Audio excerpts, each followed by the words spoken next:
ආයිබෝන් ළමයි සුබ දවසක් හැමදිනාටම අද අපි කතා කරන්න යන්නේ සංප්‍රයුක්ත මුහුමක් අඳින විදිහ ගැන. හරිද? ඉස්සෙල්ලා මෙන්න මේ දේ කියන්න ඕන. දැන් අපි සංප්‍රයුක්ත ව්‍යුහ අඳින විදිහ ගැන ඉගෙන ගත්තේ මීට වීඩියෝස් කීපයකට කලින් ළමයි. වීඩියෝස් දෙක නැත්තම් තුනේදී අපි සංප්‍රයුක්ත ව්‍යුහ අඳින විදිහ ගැන කතා කරා. දැන් වීඩියෝ 10 එකේ තමයි සංප්‍රයුක්ත මුහුම අඳින ගැන උගන්වන්න යන්නේ. මේකට හේතුවක් තියෙනවා. පළවෙනිම හේතුව තමයි සංප්‍රයුක්ත මුහුම අදින එක හා සම්බන්ධව මුහුමක් අදින්න කියලා අපෙන් එක්සෑම් එකේදී බලාපොරොත්තු වෙන්නේ නැහැ. හරිද? හැබැයි මෙතන තියෙන සිද්ධිය සංප්‍රයුක්ත මුහුම හා සම්බන්ධ දැනුම අපිට අවශ්‍ය වෙනවා ඉදිරියේදී අපි ඉගෙන ගන්න ඕගනික් කෙමිස්ට්‍රි වලට. සහ බන්ධන පාඩමේම සමහර ප්‍රශ්න වලට උත්තර වලට යන්න ගියාම ඒ උත්තර වලට යද්දි එකපාර යන්න බෑ සංප්‍රයුක්ත මුහුම කියන තැනට ඇවිල්ලා තමයි අපිට උත්තරයට යන්න වෙන්නේ. පැහැදිලිද? ඒ නිසා තමයි මේක මම අන්තිමට දැම්මේ මේ සංප්‍රයුක්ත මුහුම හා සම්බන්ධව ළමයි තියරි පොයින්ට්ස් ටිකක් ගැඹුරුයි. මම ඒකත් කියන්නම්. හරිද? ඒ නිසා මම මේ කතාව ළමයි සරලව ලස්සනට කියලා දෙන්නම්. ඕගොල්ලෝ හොඳට අහගන්න, හොඳට අවබෝධ කරගන්න. හරිද? මේක ගැඹුරකට ගිහිල්ලා අමාරු කරගන්නත් පුළුවන්. එච්චර යන්න ඕනේ නැහැ. මම මේක ළමයි සරලව කියලා දෙන්නම්. හරිද? එහෙනම් දැන් අපි බලමු මොකක්ද මේ සංප්‍රයුක්ත මුහුමක් කියන්නේ? කොහොමද මේ සංප්‍රයුක්ත මුහුමක් අඳින්නේ කියන එක ගැන විස්තරාත්මකව. ළමයි සංප්‍රයුක්ත මුහුමක් කියන්නේ මේ වගේ දෙයකට ළමයි. දැන් අපි දන්නවා කිසියම් අණුවකට හෝ අයනයකට සැකිල්ලක් දුන්නාම සංප්‍රයුක්ත ව්‍යුහ අඳින්න. සංප්‍රයුක්ත ව්‍යුහ ඇඳට පස්සේ ස්ථායි සංප්‍රයුක්ත ව්‍යුහ හඳුන ගන්න. ඒතර කිසියම් අණුවක් හෝ අයනයක් ප්‍රායෝගිකව පවතින්නේ මේ අඳින්න පුළුවන් ස්ථායි සංප්‍රයුක්ත ව්‍යුහවල පොදු ආකාරයක් විදිහට. ඔය පොදු ආකාරය අපි හඳුන්වනවා මොකක් කියලාද? සංප්‍රයුක්ත මුහුමක් කියලා. ඒතර අපි සරලව කියන්නේ මෙන්න මෙහෙමයි ළමයි. කිසියම් අණුවක් හෝ අයනයක් ප්‍රායෝගිකව පවතින්නේ ස්ථායි සංප්‍රයුක්ත ව්‍යුහවල සංප්‍රයුක්ත මුහුමක් ලෙසය. මොකක්ද ඔය කිව්වේ? ඔයගලන්ට මං හිතන්නේ තාම ඕක සෙට්ුන්නේ නැහැ. මම මෙහෙම කරන්නම්කෝ. මං ගන්නම් උදාහරණයක් විදිහට ඔයාව. දැන් මං අහන ප්‍රශ්නෙට උත්තර දෙන්න ඕන. හිතින් නැත්තම් කෑ ගහලා උත්තර දුන්නත් කමක් නැහැ. ගෙදර මිනිස්සු බය වෙන්නේ. හරිද? හිතන්න ඔයා දැන් මේ වෙලාවෙ ඉන්නේ ගෙදරනේ. මේ දවස්වල කොවිඩ් කේස් එකත් එක්ක. හරිද? ගෙදර ඉන්නවා. එක්ක සතුටින් නැත්තම් අවුලෙන් නැත්තම් මොකක් හරි සීන් එකක ඉන්නවා. හරිද? එතකොට දැන් ඔයාට ඉස්කෝලේ යන කාලේ ගත්තොත් හරි ඉස්කෝලෙත් ඔයා ඉන්නේ එක තැනක්නේ, එක ප්ලේස් එකක්. හරිද? ඊළඟට ක්ලාස් එකටත් යනවානේ. හරි. ක්ලාස් එකත් ඔයා ඉන්නේ එක තැනක්. හරි. ඊට පස්සේ ඕගොල්ලෝ වාගේ යාළුවෝ අර බොක්කවල් කියලා කියන්නේ. හරි. රයිට්. එතකොට බොක්කලාස් කියලා දාමුක ළමයි. හරි. හරි. දැන් ඔයාට ඉන්න පුළුවන් අවස්ථා හතරක් තියෙනවා. එක ගෙදර, දෙක ඉස්කෝලේ, තුන යාළුවෝ එක්ක, හතර ඔයාගේ හොඳම යාළුවෝ සෙට් එකත් එක්ක ෆන් එකේම ඉන්න අවස්ථාව. දැන් මම ප්‍රශ්නයක් අහනවා. හරිද? මේ හැම තැනකම ළමයි ඉන්නේ එකම පුද්ගලයානේ. ඔයා කියන එකම පුද්ගලයා. හැබැයි ඉන්න තැන් හතර වෙනස්. දැන් ගෙදරදී අම්මයි තාත්තයිත් එක්ක කතා කරන විදිහට නෙමෙයි හොඳම ස්පිට් වෙච්ච යාළුවොත් එක්ක කතා කරන්නේ. කියන්න පුළුවන් වචනත් කතා කරනවා, බැරි වචනත් කතා කරනවා, උඩ පැන නිදහසේ නට ඉන්නවා මේ සෙට් එකත් එක්ක. ක්ලාස් එකට ගියාම එතන තියෙන වෙනම වයිබ් එකක්. ඕගොල්ලෝ කැමති විදිහකට සර්ට ගැලපෙන විදිහට ඉන්නවා. එතන රඟපාන්නේ මේ විදිහට. ඉස්කෝලේට ගියාම ක්ලාස් එකට වඩා වෙනස්. ක්ලාස් එකේදී හොඳට අහගෙන ඉන්නවා, ඉස්කෝලේදී ඕනාවට පාට අහගෙන ඉන්නවා. ඕකනේ කතාව ළමයි. දැන් මෙතන තියෙන වෙනම වයිබ් එකක්. ඉස්කෝලේ යාළුවොත් එක්ක එක විදිහක්, ක්ලාස් එකට ගියාම අනිත් ඉස්කෝලේ ළමයි සෙට් වෙනවා. එතන වෙනම වයිබ් එකක්.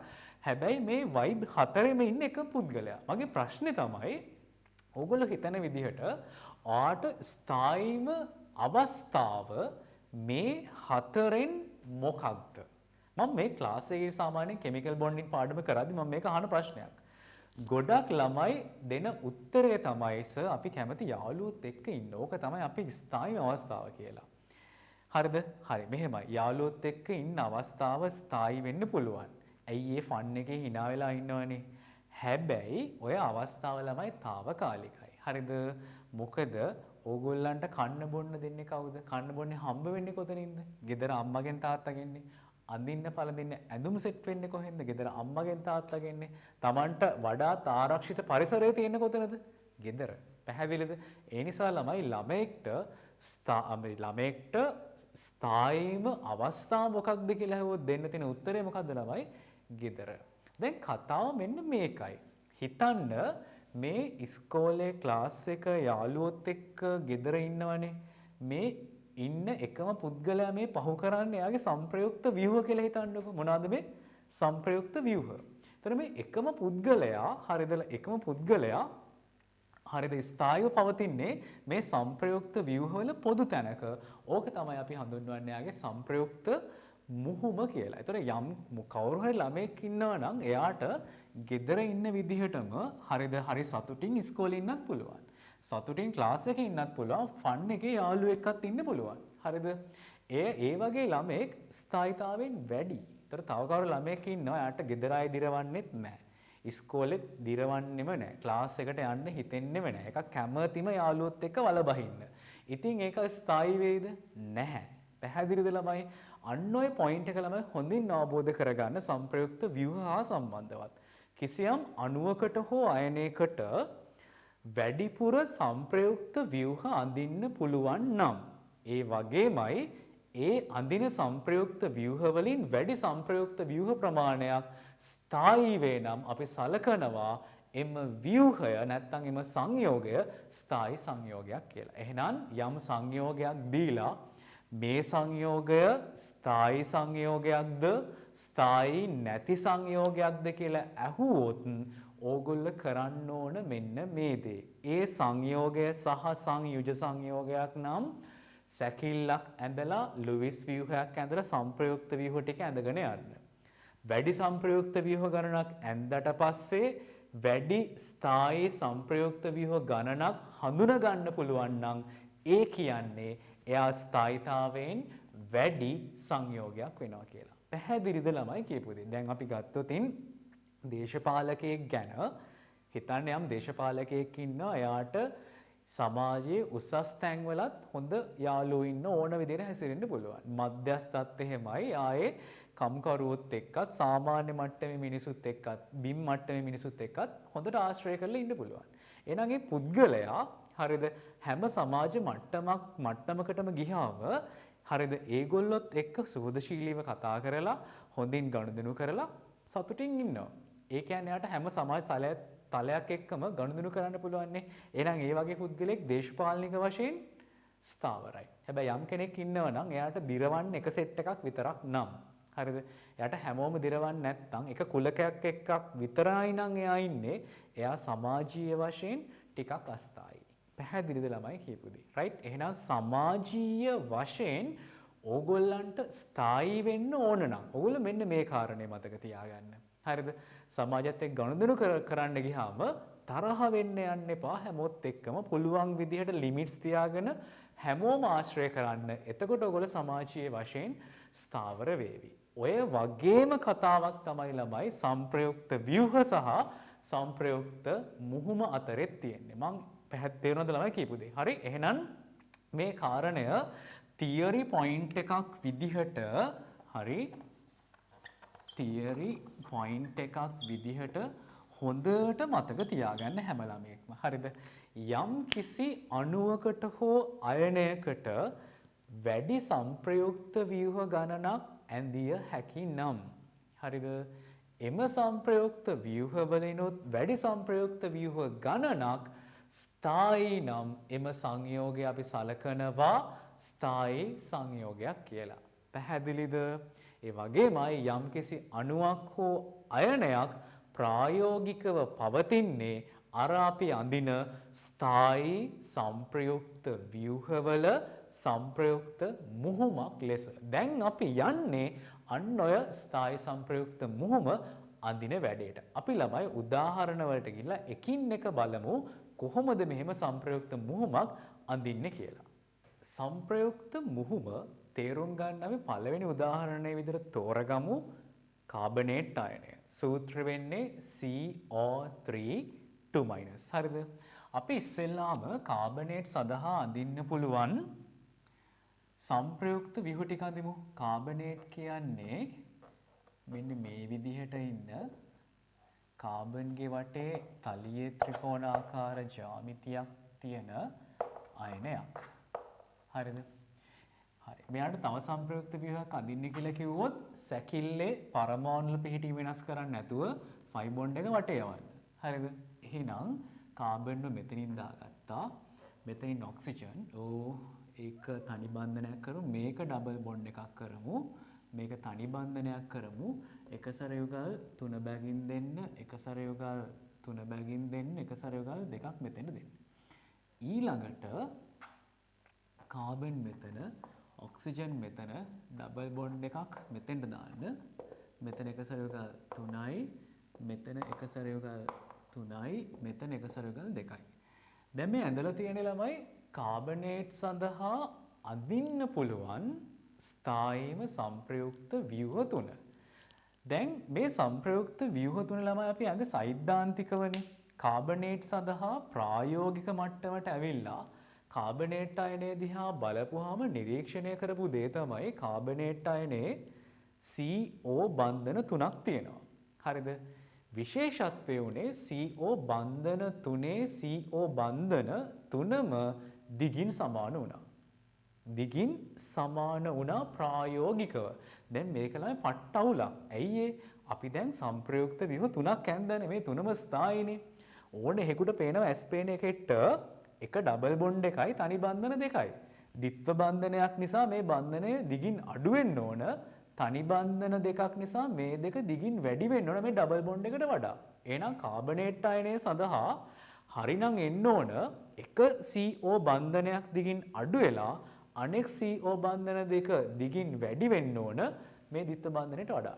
නමුත් ප්‍රායෝගිකව කාබනේට් අයනයේ සෑම කාබන් ඔක්සිජන් බන්ධනයක්ම දිගින් සමාන වුණා. මේ මොකක්ද මේ වුනේ? මේකට දෙන්න දැන් උත්තරයක් ඕන. මෙතන වෙලා තියෙන ළමයි මෙහෙම දෙයක්. හරි. මෙන්න මේ ෆයි බන්ධනයට අදාළ ඉලෙක්ට්‍රෝන යුගල තියෙනවනේ. මොකක්ද? මේ ෆයි බන්ධනයට අදාළ ඉලෙක්ට්‍රෝන යුගල. හරි. මේ ෆයි බන්ධනයට අදාළ ඉලෙක්ට්‍රෝන යුගල මේ කාබන් ඔක්සිජන් බන්ධන තුන අතරම සමසේ බෙදිලා ගියා. සමසේ බෙදිලා ගියපු නිසා තමයි හැම කාබන් ඔක්සිජන් බන්ධනයක්ම දිගින් සමාන වුනේ. හරිද? ඒ නිසා කාබනේට් වල සංප්‍රයුක්ත මුහුම අඳිද්දී අපි මේ පරමාණු වල පිහිටීම් වෙනස් කරන්නේ නැතුව සිග්මා බන්ධන වලින් ඔක්සිජන් පරමාණු සම්බන්ධ කරනවා. දැන් උනේ ෆයි බන්ධනයක ඉලෙක්ට්‍රෝන කාබන් ඔක්සිජන් බන්ධන තුනක් අතර බෙදිලා ගියා. එහෙනම් ෆයි බන්ධනයක ඉලෙක්ට්‍රෝන කාබන් ඔක්සිජන් බන්ධන තුනක් අතර බෙදිලා ගියා නම් එක කාබන් ඔක්සිජන් බන්ධනයක් අතරට හිමි වෙන්නේ 0.335 ඉලෙක්ට්‍රෝන සංඛ්‍යාවක්. ළමයි දැන් එක CO බන්ධනයකට හිමි වෙන ෆයි ඉලෙක්ට්‍රෝන සංඛ්‍යාව 0.335. එහෙනම් ඔය ෆයි ඉලෙක්ට්‍රෝන වල බෙදියාම අපි නිරූපණය කරන්නේ කඩ ඉරි මගින්. එහෙනම් මේ කාබන් ඔක්සිජන් බන්ධනයට මේ විදිහේ කඩ ඉරක් දානවා. මේ කාබන් ඔක්සිජන් බන්ධනයටත් මේ විදිහේ කඩ ඉරක් දානවා. මේ කාබන් ඔක්සිජන් බොන්ඩ් එකටත් කඩ ඉරක් දානවා. මේ කඩ ඉරෙන් අදහස් කරන්නේ ෆයි බන්ධනයේ ඉලෙක්ට්‍රෝන වල සමසේ බෙදී යාමයි. හරිද? දැන් එක සැර යුගල් දාද්දි මේ හැම ඔක්සිජන් පරමාණුවකටම අපි දාන්නේ එක සැර ඉලෙක්ට්‍රෝන යුගල් දෙක බැගින්. හරිද? ඇයි එහෙම කරන්නේ? හේතුව මෙන්න මේකයි. මේ කඩ ඉරක තියෙන එක අදහසක් තමයි ළමයි මේ ෆයි බන්ධනය කොයි වෙලාවක හරි මේ කාබන් ඔක්සිජන් බන්ධනය අතර තියෙන්න පුළුවන්. ඒතර ෆයි බොන්ඩ් එක බැරි වෙලා හරි මෙතන තිබුණොතින් මෙතන සෙට් වෙන ඩබල් බොන්ඩ් එකක්නේ. මේ ඩබල් බොන්ඩ් එකක් නම් මෙතන ඉලෙක්ට්‍රෝන 4යිනේ. ඒ 4යි මෙතන මෙතන එක සැර ඉලෙක්ට්‍රෝන 4ත් එක්ක ඔක්සිජන් වටේ මුළු ඉලෙක්ට්‍රෝන සංඛ්‍යාව 8ක්නේ. අන්න ඔකලම. දැන් ඔක්සිජන් වටේ ඉලෙක්ට්‍රෝන 8කට වඩා තියාගන්න පුළුවන්ද? බෑ. අපි දැන් මෙතෙන්ට තව එක සැර යුගලක් දැම්මොත් මේක බැරි වෙලා හරි ඩබල් බොන්ඩ් එකක් වෙලා ඉලෙක්ට්‍රෝන 4ක් සෙට් වුණොතින් එක සැර ඉලෙක්ට්‍රෝන යුගල් තුන නිසා ඉලෙක්ට්‍රෝන 6ක් සෙට් වෙලා 6යි 4යි 10ක් වෙනවා. ඔක්සිජන්ට 10ක් තියාගන්න පුළුවන්ද? බැහැ. ඒ නිසා ළමයි මතක තියාගන්න අපි කඩ ඉරක් මගින් මෙහෙම සංප්‍රයුක්ත මුහුමකට අදාළ ඉලෙක්ට්‍රෝන වල විස්ථානගත වීම නිරූපණය කළොතින් ඔක්සිජන් ඉන්නවා නම් එක සැර යුගල් දෙකක් දාන්න. හේතුව මේ කඩ ඉරේ තියෙන එක අදහසක් තමයි මේ තිබ්බ ෆයි බොන්ඩ් එක බැරි වෙලා හරි මෙතන තියෙන්න පුළුවන්. මෙතන තිබුණොතින් මෙතන සෙට් වෙන්නේ ඩබල් බොන්ඩ් එකක්. එහෙනම් අෂ්ටකය සම්පූර්ණ කරන්න එක සැර යුගල් දෙකක් විතරක් දාන එක ප්‍රමාණවත්. පැහැදිලිද? හරි. දැන් ඊළඟ දේ දැන් CO3 2- නේ. ඍණ දෙකක ආරෝපණය කොහෙන්ද දාන්නේ? මෙන්න මෙහෙමයි.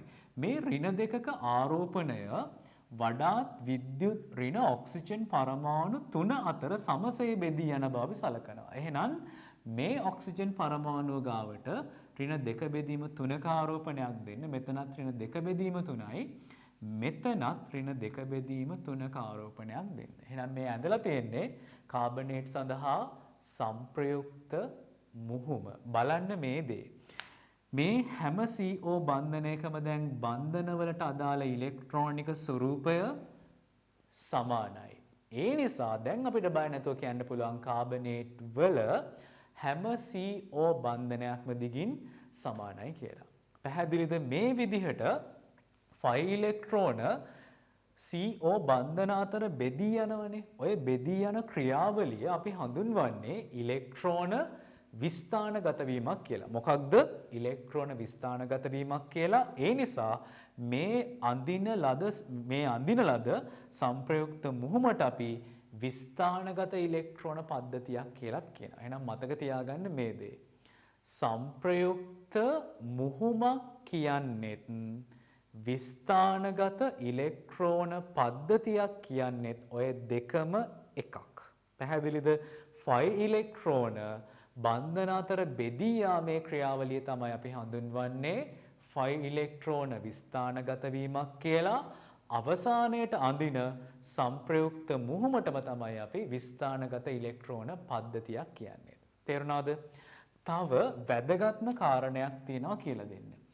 මේ සංප්‍රයුක්ත මුහුම අඳින්න පුළුවන් තව ක්‍රමයක් තියෙනවා වරහණක් දාලා.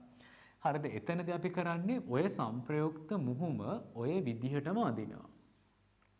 හරිද? මෙන්න ෆයි ඉලෙක්ට්‍රෝන වල සමසේ බෙදී යාම ඔක්සිජන් වටේ එක සැර ඉලෙක්ට්‍රෝන යුගල් දෙක බැගින් දැම්මා. හරිද? දැන් මේක කාබනේට් කිව්වහම ළමයි CO3 2- ඍණ අයනයක්නේ.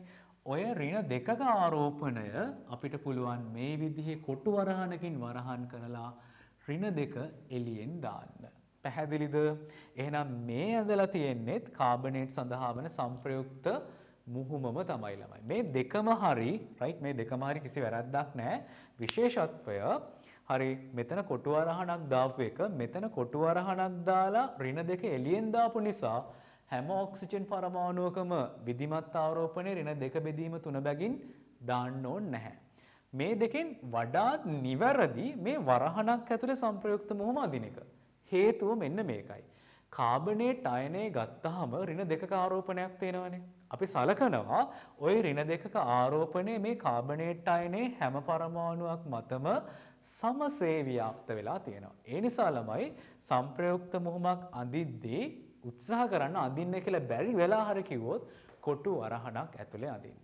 පැහැදිලිද කියපු දේ? එහෙනම් කාබනේට් අයනයට අදාළව අඳින්න පුළුවන් ස්ථායි සංප්‍රයුක්ත ව්‍යුහ තියෙන්නේ 3යි. ඔච්චරම තමයි අඳින්න පුළුවන්.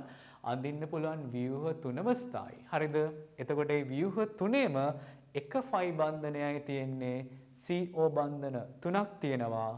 ඒ ෆයි බන්ධනයේ වූ ෆයි ඉලෙක්ට්‍රෝන යුගලය CO බන්ධන 3 අතරම බෙදිලා ගියා. බෙදිලා ගිහිල්ලා හදාගත්ත විස්ථානගත ඉලෙක්ට්‍රෝන පද්ධතියක්. ඕක තමයි අපි හඳුන්වන්නේ සංප්‍රයුක්ත මුහුමක් කියලා. සංප්‍රයුක්ත මුහුම මේ විදිහට නිරූපණය කරන්නත් පුළුවන්. අර විදිහට කොටු වරහණක් තුල නිරූපණය කරන්නත් පුළුවන්. පැහැදිලිද?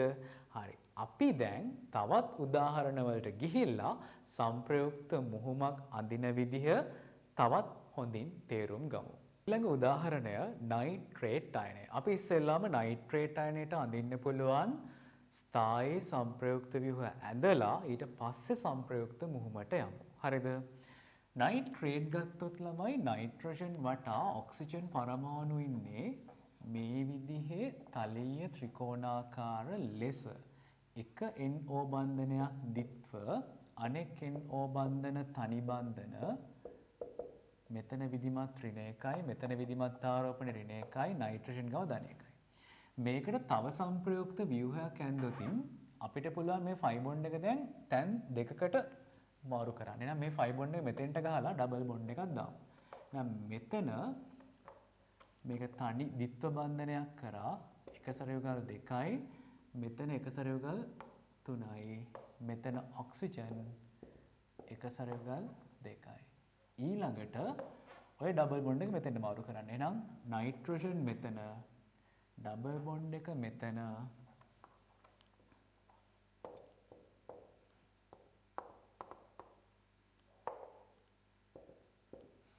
හරි රයිට් මෙතන නයිට්‍රජන් විධිමත් ආරෝපණය ධන එකයි මෙතනත් ධන එකයි. හරි ළමයි දැන් අපි නයිට්‍රේට් සඳහා අඳින්න පුළුවන් ස්ථායි සංප්‍රයුක්ත ව්‍යුහ තුනම ඇඳ. ඔතනින් එහාට අඳින්න බෑ. දැන් සංප්‍රයුක්ත මුහුමේදී මොකක්ද වෙන්න ඕන? මේ ෆයි බන්ධනයට අදාළ ඉලෙක්ට්‍රෝන යුගල NO බන්ධන තුන අතරම දැන් බෙදලා යන්න ඕන.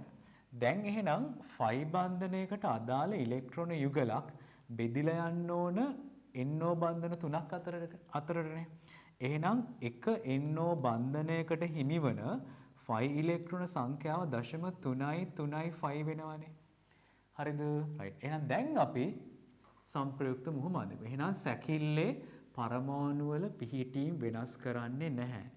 ෆයි බන්ධනයකට අදාළ ඉලෙක්ට්‍රෝන යුගලක් NO බන්ධන තුනක් අතර බෙදිලා ගියා. ඒ ඉලෙක්ට්‍රෝන වල බෙදී යාම අපි මේ විදිහේ කඩයිරි මගින් නිරූපණය කරමු. හරිද?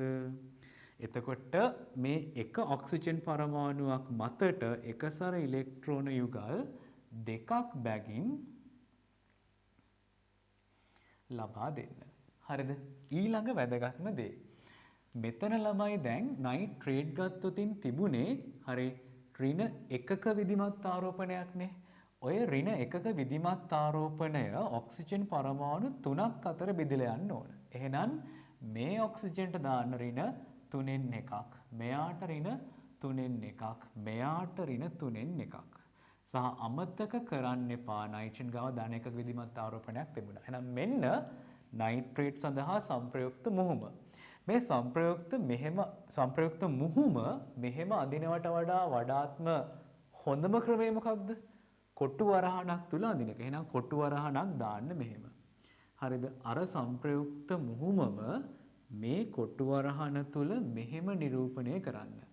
එකසර යුගල් දෙක බැගින් දාන්න මෙතනට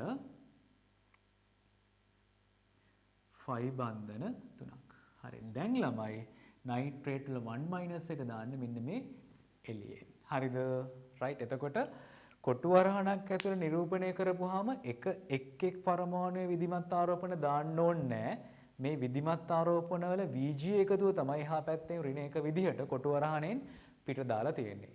හරිද? කොටු වරහණෙන් එළියට ගියාම ඍණ එකක් දැම්මොත් අදහස නයිට්‍රේට් අයනය පුරාම ඍණ එකක ආරෝපණය ව්‍යාප්ත වෙලා තියෙන බවයි. පැහැදිලිද? එහෙනම් බලන්න මෙන්න මේ දේ.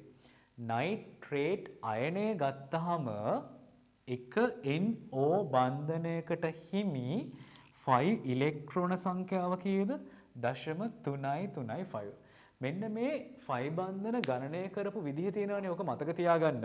ඕක ඉස්සරහට ඕන වෙනවා බන්ධන අතර දිග සංසන්දනය කරන්න. පැහැදිලිද? ඊළඟ උදාහරණය සල්ෆේට් අයනය. අපි දැන් එහෙනම් සල්ෆේට් අයනයට ස්ථායි සංප්‍රයුක්ත ව්‍යුහ ඇඳලා ස්ථායි සංප්‍රයුක්ත ව්‍යුහ සලකමින් සංප්‍රයුක්ත මුහුම හදාගමු. රයිට්.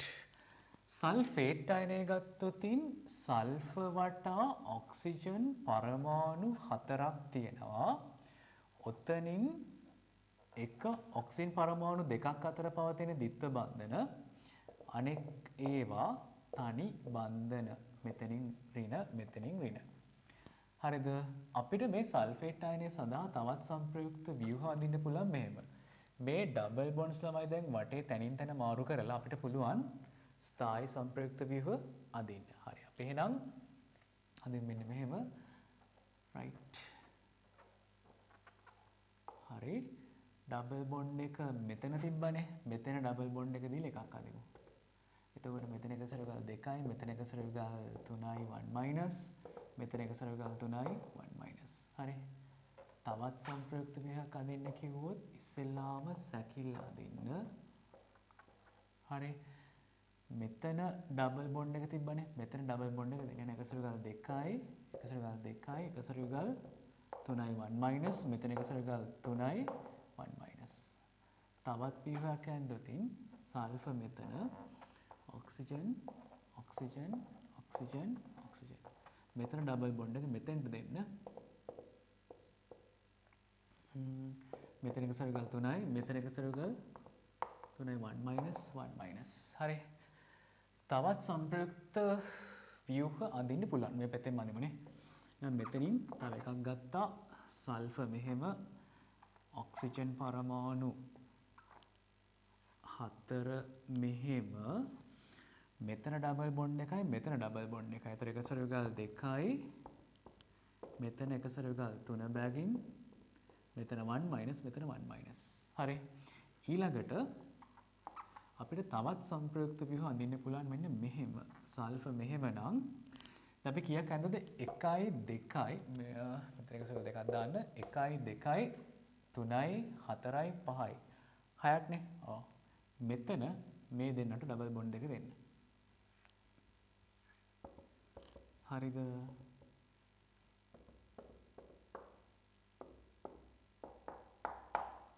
හරි. එහෙමනම් මෙන්න සල්ෆේට් සඳහා අඳින්න පුළුවන් ස්ථායීව සංප්‍රයුක්ත ව්‍යුහ 6. හරිද? මේ හැම සංප්‍රයුක්ත ව්‍යුහයකම සල්ෆර් ඔක්සිජන් ඩබල් බොන්ඩ්ස් දෙකක් තියෙනවා. හරිද? ඒ වගේමයි තනි බන්ධන දෙකකුත් තියෙනවා. නමුත් ප්‍රායෝගිකව සල්ෆේට් ඉන්නේ මෙහෙම නෙමෙයි මේ අඳින ලද ස්ථායි සංප්‍රයුක්ත ව්‍යුහවල සංප්‍රයුක්ත මුහුමක් ආකාරයෙන්. හරිද? දැන් ළමයි අපි මේක මෙහෙම අඳිමු. හරිද? දැන් වෙන්න ඕන මේ ස්ථායි සංප්‍රයුක්ත ව්‍යුහයක තියෙන ෆයි බන්ධන දෙකක ඉලෙක්ට්‍රෝන තියෙනවානේ. ඔය ෆයි බන්ධන දෙකක ඉලෙක්ට්‍රෝන හරි සල්ෆර් ඔක්සිජන් බන්ධන 4ක් අතර බෙදලා යන්න ඕන. එහෙනම් ෆයි බන්ධන දෙකක ඉලෙක්ට්‍රෝන සල්ෆර් ඔක්සිජන් බන්ධන 4ක බෙදලා යන්න ඕන නම් මේක කැපුවොත් දෙකෙන් එකයි. ඒ කියන්නේ 0.5යි 5 සෙට් වෙනවනේ. එහෙනම් එක සල්ෆර් ඔක්සිජන් බන්ධනයකට අදාළ ෆයි ඉලෙක්ට්‍රෝන සංඛ්‍යාව 0.5යි 5 වෙනවා. රයිට්. එහෙනම් අපි කරන්න ඕන මෙන්න මෙහෙම දෙයක්. ඔක්සිජන්ව මෙහෙම දාන්න. හරිද? සල්ෆර් මෙහෙම අනෙක් ඔක්සිජන් මෙහෙම ඔක්සිජන් පරමාණු 4 දාන්න. දැන් ෆයි බන්ධන දෙකක ඉලෙක්ට්‍රෝන SO බන්ධන 4ක් අතර බෙදලා යන්න ඕන. ඒ ෆයි ඉලෙක්ට්‍රෝන වල බෙදී යාම මේ විදිහට කඩ ඉරක් මගින් නිරූපණය කරන්න. අන්න ඕකයි ළමයි දැන් සිද්ධ. එහෙනම් මේ හැම තැනකටම දැන් එකසර ඉලෙක්ට්‍රෝන යුගල් දෙක බැගින් දෙන්න. මෙන්න එහෙනම් සල්ෆේට් සඳහා අඳින සංප්‍රයුක්ත මුහුම. මේ සංප්‍රයුක්ත මුහුම තාම ඇඳලා ඉවර නැහැ. ළමයි තව දෙයක් තියෙනවා. මොකක්ද? මෙන්න මේ සල්ෆේට් අයනය ගත්තොත් ඍණ දෙකක ආරෝපණයක් තියෙනවනේ. මේ ඍණ දෙකක ආරෝපණය ඔක්සිජන් පරමාණු 4ක් අතර බෙදලා යන්න ඕන. එහෙනම් ඍණ දෙක 4ෙන් බෙදුවොත් ඒ කියන්නේ ඍණ දෙකෙන් එකක් නේ. එහෙනම් මෙතන විධිමත් ආරෝපණයේ ඍණ භාගයයි මෙතන ඍණ භාගයයි මෙතන ඍණ භාගයයි මෙතනත් ඍණ භාගයයි. පැහැදිලිද? එහෙනම් මෙන්න සල්ෆේට් සඳහා අදාළ සංප්‍රයුක්ත මුහුම. රයිට්. දැන් ළමයි සංප්‍රයුක්ත මුහුම අඳින්න ගියාම මේ සංප්‍රයුක්ත ව්‍යුහ 6ම ඇඳලා දුක් විඳින්න ඕනේ නැහැ. ඕගොල්ලන්ට බලපු ගමන් පේනවා නම් සල්ෆේට් අයනය තුල SO බන්ධන දෙකක් තියෙනවා, ද්විත්ව බන්ධන. තනි බන්ධන දෙකක් එක්ක ඔය ෆයි බන්ධන දෙක SO බන්ධන 4 බෙදලා දාන්න ඕන කියලා තේරෙනවා නම් ඒක අවබෝධ කරගෙන මේ සංප්‍රයුක්ත මුහුම අදින්න. හරිද? රයිට්. එහෙනම් අවසාන වශයෙන් මේ හා සම්බන්ධව මේ කාරණේ කියන්නම්.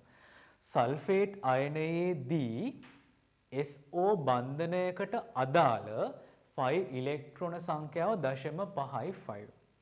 එක ඔක්සිජන් පරමාණුවක් මත පවතින විධිමත් ආරෝපණය ඍණ භාගයයි. මේ ව්‍යුහයත් ළමයාට කලින් ඇඳ වගේ කොටු වරහණක් ඇතුලේ අඳින්න පුළුවන්. හරිද? රයිට්. දැන් මෙතනින් එහාට ළමයි මේ විදිහේ සංප්‍රයුක්ත ව්‍යුහ ගොඩක් අඳින්න උණු තැනක් සෙට් වුණොත් මම ඔක්කොම අඳින්න යන්නේ නැහැ.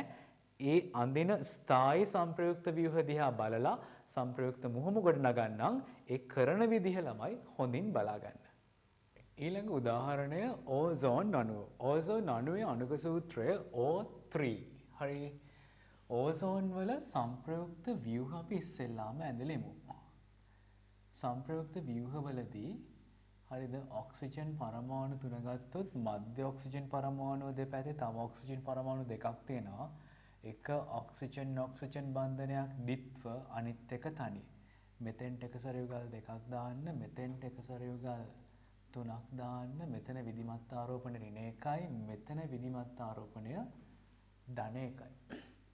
මීට අදාළ තවත් සංප්‍රයුක්ත ව්‍යුහයක් ඇන්දොත් හරි ඔතන ෆයි බොන්ඩ් එක තිබ්බ තැන මාරු කරන්න. මෙතනින් ද්විත්ව බන්ධනය හදලා මේක දැන් තනි බන්ධනයක් කරන්න.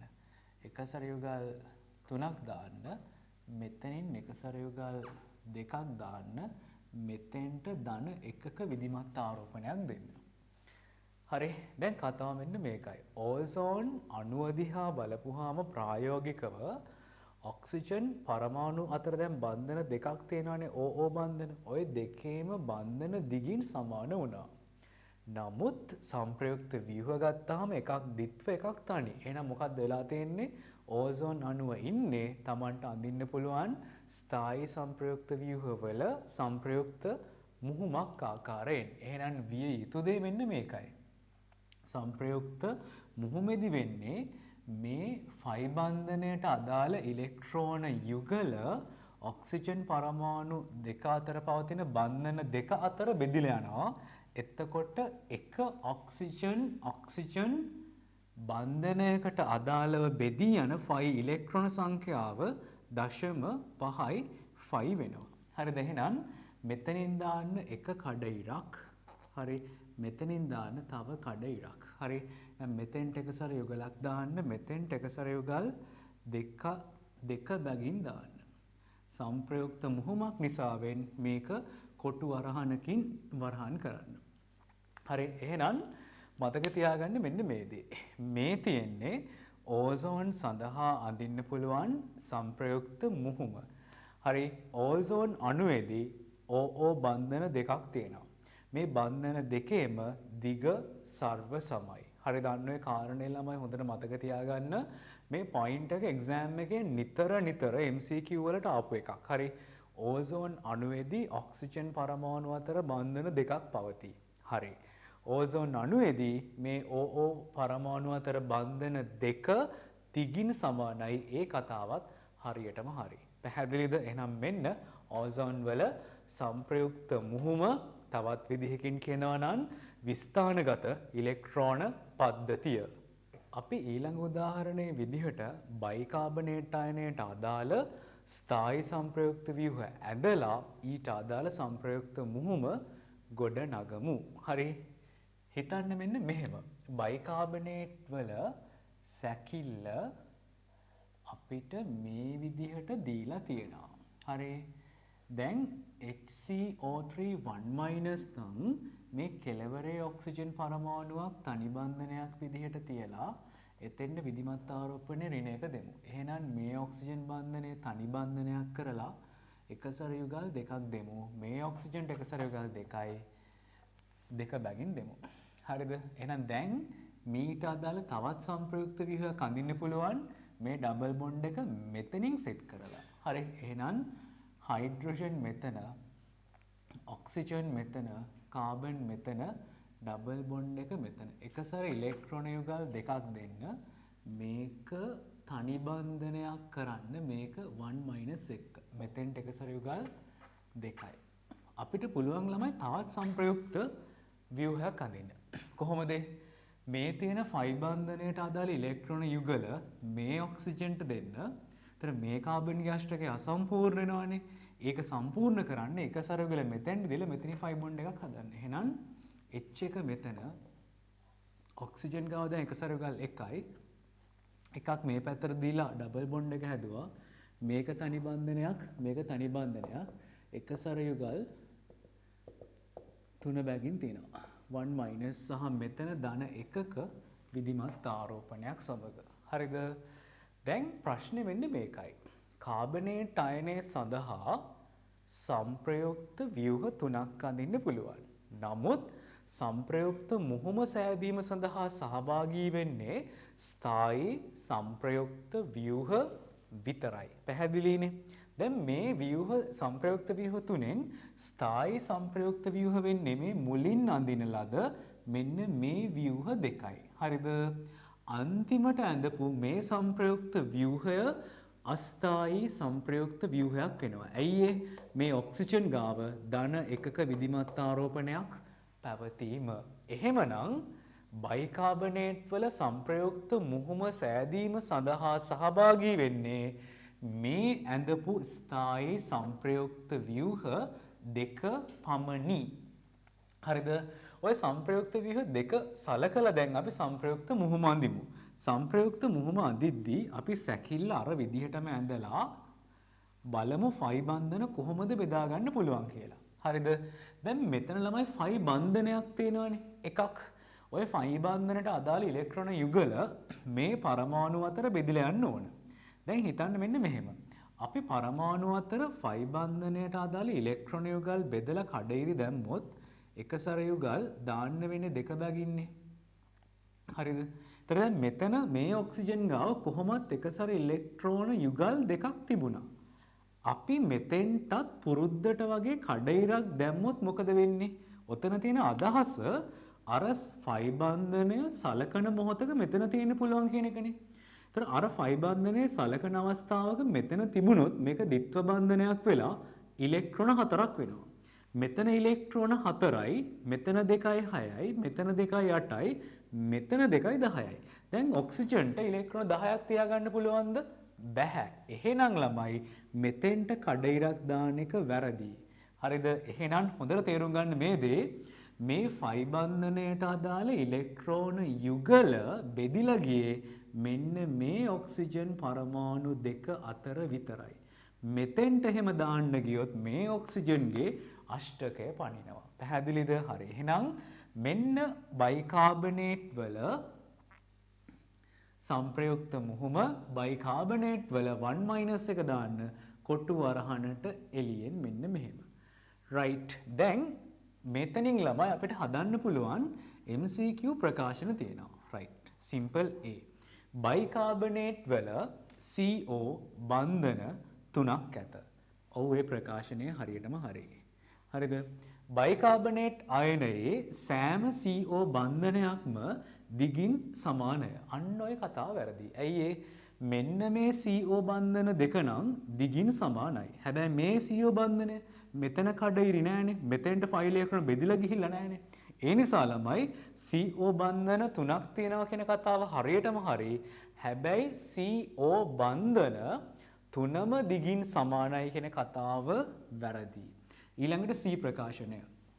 බයිකාබනේට් අයනයේ CO බන්ධන 3න් දෙකක් එකිනෙකින් සර්ව සම වන අතර අනෙක ඒ බන්ධන දෙකට වඩා වෙනස් වේ. ඒ කතාව හරි ළමයි.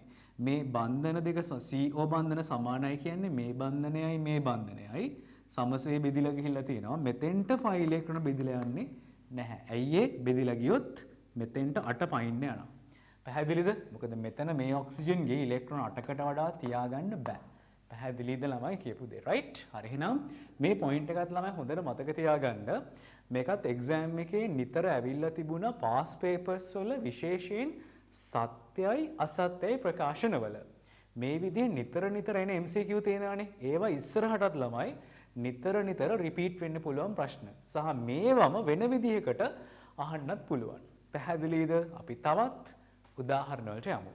අපි දැන් නයිට්‍රික් අම්ලයට අදාළ සංප්‍රයුක්ත ව්‍යුහ ඇඳලා සංප්‍රයුක්ත මුහුම ගොඩනගමු. හරි. නයිට්‍රික් අම්ලය ගත්තොතින් නයිට්‍රජන් වටා ඔක්සිජන් පරමාණු 3ක් ඉන්නවා. තලයේ ත්‍රිකෝණාකාර විදිහට මෙතන OH බන්ධනයක් තියෙනවා. මෙතන එක NO බන්ධනයක් ද්විත්ව බන්ධනයක් කරන්න මේක තනි බන්ධනයක් විදිහට තියන්න විධිමත් ආරෝපණ ඍණ එකයි මැද නයිට්‍රජන් ධන එකයි මෙතෙන්ට එක සැරයකල් දෙකක් දාන්න. මීට අදාළව තව සංප්‍රයුක්ත ව්‍යුහ 3ක් හදන්න පුළුවන්. තව දෙකක් ළමයි. දෙකක් මෙතන ඩබල් බොන්ඩ් එක දෙන්න. ඊට පස්සේ මේ දෙන්නම තනි බන්ධන කරලා මෙතනින් ඩබල් බොන්ඩ් එක හදන්න. හරි. එහෙනම් මෙතන නයිට්‍රජන් දාගත්තා. මෙතන ඔක්සිජන් ද්විත්ව බන්ධනය මෙතෙන්ට දුන්නා. එක සැරයකල් දෙකයි. මෙතන ඔක්සිජන් මෙතන හයිඩ්‍රජන් එක සැරයකල් දෙකයි. මෙතන එක සැරයකල් තුනයි. මෙතන 1 මෙතන ධන එකක විධිමත් ආරෝපණයක්. ඊළඟට මෙතන නයිට්‍රජන් මේක තනි බන්ධනයක් කරා මෙතනින් ඩබල් බොන්ඩ් එක ගහන්න එක සැරයකල් එකක් දෙන්න මෙතන හයිඩ්‍රජන්. දැන් මෙතන ධන එකක විධිමත් ආරෝපණයක් මෙතන ධන මෙතන එක සැරයකල් 3යි විධිමත් ආරෝපණය ඍණ එක බැගින්. දැන් බලපු ගමන් ඕගලන්ට පේනවා මොන ව්‍යුහයේද වඩා තස්තයි. මෙන්න මෙයා. ඇයි ඒ? එක ළඟ පරමාණු දෙකක් මත සජාතීය ධනාරෝපණ පැවතීම. අනිත් එක තමයි වඩාත් විද්‍යුත් ඍණ ඔක්සිජන්ලා නයිට්‍රජන්ලා වගේ පරමාණු මත ධන විධිමත් ආරෝපණ තියෙන එක. අනිත් එක තමයි ආරෝපණ ව්‍යාප්තිය වැඩිවීම. එහෙනම් නයිට්‍රික් අම්ලය සඳහා නයිට්‍රික් අම්ලයේ සංප්‍රයුක්ත මුහුම සඳහා සහභාගී වෙන්නේ මේ ඇඳපු සංප්‍රයුක්ත ව්‍යුහ තුනෙන් මේ දෙන්න විතරයි, අරය හැම නෙමෙයි. දැන් එහෙනම් මේ ව්‍යුහය දිහා බලලා අපි සංප්‍රයුක්ත මුහුම අඳිමු. එහෙනම් නයිට්‍රික් අම්ලයට අදාළ සැකිල්ල ඒ විදිහටම ඇඳගමු. හරිද? මැද මෙන්න මේ ඔක්සිජන් ගාව එකසර ඉලෙක්ට්‍රෝන යුගල් දෙකක් තිබුණා. ඒක එහෙමම තියෙන්න ඉඩ හරපුවාම මේ ඔක්සිජන්ගේ වටේ ඉලෙක්ට්‍රෝන අෂ්ටකය සම්පූර්ණයි. තව කඩඉරි ගහලා ඉලෙක්ට්‍රෝන දෙන්න යන්න එපා. ඇයි? ඔක්සිජන්ට ඉලෙක්ට්‍රෝන 8කට වඩා තියාගන්න බෑ.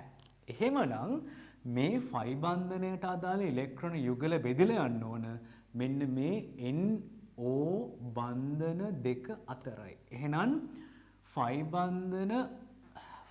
බන්ධනයකට අදාළ ඉලෙක්ට්‍රෝන යුගලක් බන්ධන දෙකක් අතර බෙදලා යන්න ඕන. එහෙමනම් එක NO බන්ධනයකට හිමිවන ෆයි ඉලෙක්ට්‍රෝන සංඛ්‍යාව 0.55. එහෙනම් මෙතෙන්ට කඩ ඉරක් දාගත්තා. මෙතෙන්ටත් කඩ ඉරක් දාගත්තා. එක සැර යුගල් දෙකයි එක සැර යුගල් දෙක බැගින් ලබා දුන්නා. ඊට පස්සේ සංප්‍රයුක්ත මුහුමක් නිසා කොටු වරහනකින් වරහන් කරන්න වැඩ ඉවරයි. එහෙනම් නයිට්‍රික් අම්ලය ගත්තොතින් NO බන්ධන 3ක් තියෙනවා. ඔය NO බන්ධන 3න් මෙන්න මේ NO බන්ධන දෙක දිගින් සර්ව සමයි. හරිද? මේ NO බන්ධනය දිගින් වැඩි බන්ධනයක්. ඇයි මෙතන 5 ඉලෙක්ට්‍රෝන නැහැ. පැහැදිලිද ළමයි කියපු දේ? අපි දැන් කාබන් ඩයොක්සයිඩ් වලට අදාළ සංප්‍රයුක්ත ව්‍යුහ ඇඳලා ස්ථායි සංප්‍රයුක්ත ව්‍යුහ හඳුනගෙන සංප්‍රයුක්ත මුහුමට යමු. හරි. දැන් කාබන් ඩයොක්සයිඩ් කියන්නේ අපි කොහොමද දන්නවා ඕක රේඛීය අණුවක්. අඳින්න කිව්වොත් ලේසියම මෙන්න මේක ඇඳ ගන්න පුළුවන්. ඔක්සිජන් ගාවට එකසර ඉලෙක්ට්‍රෝන යුගල් දෙක බැගින් දීලා. දැන් මෙතනදී හැම පරමාණුවකම විධිමත් ආරෝපණය බිඳුවයි. සංප්‍රයුක්ත ව්‍යුහ අඳින්න කියලා කිව්වොත් ළමයි අපිට මෙහෙම කරන්න පුළුවන්. මෙන්න මේ ෆයි බන්ධනයක් මේ පැත්තට කඩලා මේ බන්ධනය තනි බන්ධනයක් කළොතින් මේ කාබන්ගේ අෂ්ටකය අසම්පූර්ණනවනේ. මේ කාබන්ගේ අෂ්ටකය සම්පූර්ණ කරන්න මේ එක සරගල මෙතෙන්ට දෙන ට්‍රිපල් බොන්ඩ් එකක් ගන්න. එහෙනම් ඔක්සිජන් මෙතන එක සර යුගලක් මෙතන. හරි. කාබන් තනි බන්ධනය මෙන්න එක සර යුගල් 3 මෙන්න 1 සහ මෙන්න ධන එකක විධිමත් ආරෝපණය. දැන් තවත් සංප්‍රයුක්ත ව්‍යුහයක් ලේසියෙන් අඳින්න පුළුවන්. දෙපැත්ත මාරු කරමු. මෙතනින් ත්‍රිත්ව බන්ධනය හදලා මෙතනින් තනි බන්ධනය හදන්න. එහෙනම් ඔක්සිජන් මෙතන හරි තනි බන්ධනයක් දාගත්තා, ත්‍රිත්ව බන්ධනයක් දාගත්තා, එකසර යුගල් එකක් දැම්මා, එකසර යුගල් තුනක් දාගත්තා 1-. දැන් කාබන් ඩයොක්සයිඩ් සඳහා සංප්‍රයුක්ත ව්‍යුහ තුනක් අඳින්න පුළුවන්. ප්‍රශ්නේ මේ සංප්‍රයුක්ත ව්‍යුහ තුනෙන් සංප්‍රයුක්ත මුහුම හදන සහභාගී වෙන්නේ ස්ථායී සංප්‍රයුක්ත ව්‍යුහ විතරයි. මෙතනින් අඳුනගන්න ස්ථායී සංප්‍රයුක්ත ව්‍යුහය සහ අස්ථායී සංප්‍රයුක්ත ව්‍යුහ. පේනවද අන්තිමට ඇඳපු සංප්‍රයුක්ත ව්‍යුහ දෙකේම ඔක්සිජන් ගාව ධන විධිමත් ආරෝපණ තියෙනවා. ඔක්සිජන් ගාව ධන විධිමත් ආරෝපණ තියෙද්දී ඒ ව්‍යුහ අස්ථායී වෙනවා. එහෙනම් මේ ඇඳපු සංප්‍රයුක්ත ව්‍යුහ තුනෙන් ඔක්සිජන් ගාව ධන විධිමත් ආරෝපණ තියෙන අවසානයට ඇඳපු සංප්‍රයුක්ත ව්‍යුහ දෙකම අස්ථායී. එහෙනම් මේ දෙන්නම සංප්‍රයුක්ත මුහුම හදන සහභාගී වෙනවද? නැත. එහෙමනම් ළමයි කාබන් ඩයොක්සයිඩ් වල සංප්‍රයුක්ත මුහුම හදන සහභාගී වෙන්නේ මේ ව්‍යුහය විතරයි. මෙතන තියෙන විශේෂත්වය තමයි ෆයි බන්ධන දෙකක් තියෙනවා. ෆයි බන්ධන දෙකක් හරි මේ කාබන් ඔක්සිජන් බන්ධන දෙක අතර බෙදිලා යන්න ගියාම එක කාබන් ඔක්සිජන් බන්ධනයකට හිමි වෙන්නේ ෆයි බන්ධනයකට අදාළ ඉලෙක්ට්‍රෝන යුගලක්. එහෙනම් සංප්‍රයුක්ත මුහුම අදින්න කිව්වහම අපි කරන්නේ මෙහෙම දෙයක්. දැන් ෆයි බන්ධනයකට අදාළ ඉලෙක්ට්‍රෝන යුගලක් සෙට් වෙන්න එපයි. ඒ නිසා ළමයි අපි මෙතනින් උඩින් කඩඉරක් දානවා. පල්ලෙහෙනුත් කඩඉරක් දානවා. මෙන්න මෙහෙම. දාලා මෙතනින් එකසර යුගලක් මෙතනින් එකසර යුගලක් බැගින් දානවා. ඊට පස්සේ කොටු වරහනකින් වරහන් කරනවා. මෙන්න කාබන් ඩයොක්සයිඩ් වල සංප්‍රයුක්ත මුහුම. පැහැදිලිද? සංප්‍රයුක්ත මුහුම හා සම්බන්ධ ඊළඟ වැදගත්ම තියරි පොයින්ට් එක සංප්‍රයුක්තතා ශක්තිය. හරිද? මම ඔතෙන්ට යන්න කලින් මම ඕගොල්ලන්ගෙන් මෙහෙම ප්‍රශ්නයක් අහනවා. ශක්තියෙන් වැඩි සංප්‍රයුක්ත මුහුමද සංප්‍රයුක්ත ව්‍යුහයද? කල්පනා කරලා කියන්න බලන්න. ශක්තියෙන් වැඩි සංප්‍රයුක්ත මුහුමද සංප්‍රයුක්ත ව්‍යුහයද? දැන් ඔයගලන්ට හිතන්න පුළුවන් ක්‍රම තියෙනවා. දැන් අපි කිව්වා අණුවක් හෝ අයනයක් ප්‍රායෝගිකව ඉන්නේ සංප්‍රයුක්ත මුහුමක් විදිහට කියලා. ඒතර ප්‍රායෝගිකව පවතින සංප්‍රයුක්ත මුහුමක් විදිහට නම් ප්‍රායෝගිකව පවතින ව්‍යුහයේ ශක්තිය අඩු ශක්තියක් විය යුතුයි. මොකද යම් ප්‍රභේදයක ශක්තිය වැඩි වෙන්න ඒ ප්‍රභේදයේ ශක්තිමය අතින් අස්ථායී වෙනවා. එහෙමනම් සංප්‍රයුක්ත මුහුම සහ සංප්‍රයුක්ත ව්‍යුහය සංසන්දනය කළොතින් හරිද ප්‍රායෝගිකව පවතින සංප්‍රයුක්ත මුහුම නම් ශක්තියෙන් අඩු වෙන්නේ කවුද? මෙන්න මේ සංප්‍රයුක්ත මුහුම. ඒ නිසා මේ කාරණය හොඳට මතක තියාගන්න. කිසියම් අණුවකට හෝ අයනයකට අදාළව සංප්‍රයුක්ත මුහුමක් සහ සංප්‍රයුක්ත ව්‍යුහ ඇන්දොතින් ශක්තියෙන් අඩු වෙන්නේ සංප්‍රයුක්ත මුහුමයි. හරිද? මෙන්න මේ සංප්‍රයුක්ත මුහුමත් සංප්‍රයුක්ත ව්‍යුහයත් අතර පවතිනවනේ ශක්ති වෙනසක්. ඔය ශක්ති වෙනස තමයි අපි හඳුන්වන්නේ සංප්‍රයුක්තතා ශක්තිය කියලා. පැහැදිලිද? දැන් මේක අපි කාබනේට් අයනයෙන් සංප්‍රයුක්තතා ශක්තිය කියන එක අවබෝධ කරගමු. හරි ළමයි හිතන්න මෙහෙම. දැන් මම ඇදලා තියෙන්නේ XY ප්‍රස්ථාරයක්. මේ y අක්ෂයේ උඩට යද්දි ශක්තිය වැඩි වෙනවා. x ඛණ්ඩාංක දෙකක් දාලා තියෙනවා. දැන් කාබනේට් අයනය උදාහරණයක් විදිහට ගත්තොතින් කාබනේට් වල සංප්‍රයුක්ත ව්‍යුහය වෙන්නේ මෙන්න මේ ව්‍යුහය. හරිද? කාබනේට් වල සංප්‍රයුක්ත මුහුම වෙන්නේ මෙන්න මේ ව්‍යුහය. හරිද? දැන් අපි කිව්වා මොකක් හරි ආයනයක් හෝ අණුවක් ප්‍රායෝගිකව ඉන්න ඕන කොහොමද? සංප්‍රයුක්ත මුහුමක් විදිහට සංප්‍රයුක්ත මුහුමක ශක්තිය සංප්‍රයුක්ත ව්‍යුහයක ශක්තියට වඩා අඩු වෙන්න ඕන.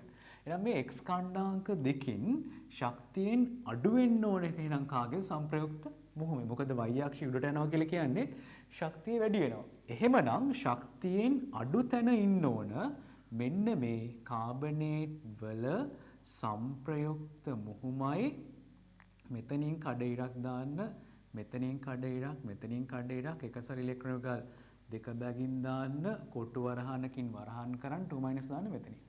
මෙන්න සංප්‍රයුක්ත මුහුම. ඒතර කාබනේට් වල සංප්‍රයුක්ත ව්‍යුහයට આવොත් මෙන්න සංප්‍රයුක්ත ව්‍යුහය. මෙතන එකසර ගාල් 3යි මෙතන එකසර ගාල් 3යි 1 මෙතන එකසර ගාල් 2යි. හරිද? මෙන්න මේ විදිහට කාබනේට් වල සංප්‍රයුක්ත මුහුමත් කාබනේට් වල සංප්‍රයුක්ත ව්‍යුහයත් අතර පවතිනවා ශක්ති වෙනසක්. මෙන්න මේ ශක්ති වෙනස තමයි අපි පොදුවේ හඳුන්වන්නේ කාබනේට් වල සංප්‍රයුක්තතා ශක්තිය කියලා. ඒතර කාබනේට් විතරක් නෙමෙයි ළමයි වෙනත් ඕනෑම අණුවකට අදාළව සංප්‍රයුක්ත ව්‍යුහයකත් සංප්‍රයුක්ත මුහුමකත් අතර ශක්ති වෙනස අපි හඳුන්වනවා සංප්‍රයුක්තතා ශක්තිය කියලා. පැහැදිලිද?